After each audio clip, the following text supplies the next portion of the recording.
Yang Amat Berhormat Perdana Menteri sering menegaskan budaya berani melapor. Bagaimanakah kerajaan menjamin perlindungan kepada pemberi maklumat, whistleblower dengan izin dalam agensi penguatkuasaan agar mereka tidak dikenakan tindakan balas secara halus ataupun terbuka?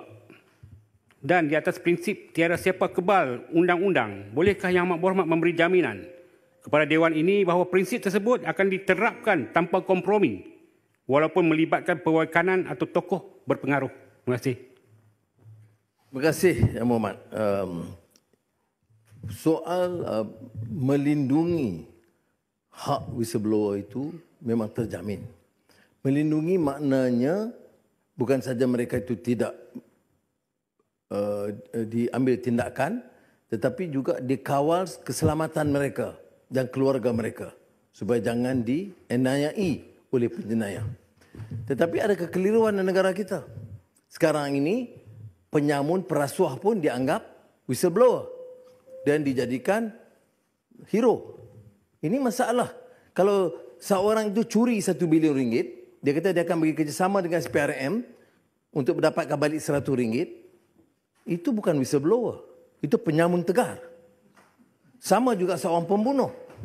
Dia bunuh, kemudian dia kata dia akan bagi kerjasama supaya dengan syarat dia dilepaskan. Dia akan beritahu, katalah 3 orang terlibat, seorang yang juga di antara 3 pembunuh itu, dia kata dia akan bagi kerjasama supaya dia dilepaskan dan 2 orang. Itu bukan whistleblower. Jadi sebab itu kita harus teliti. Sekarang ini ada budaya di kalangan ahli-ahli politik sendiri yang mendewa-dewakan seorang yang umpamanya mengaku terang-terang merasuahkan pimpinan politik. Jadi ini harus kita bedakan, Yang Berhormat, di antara whistleblower yang wajib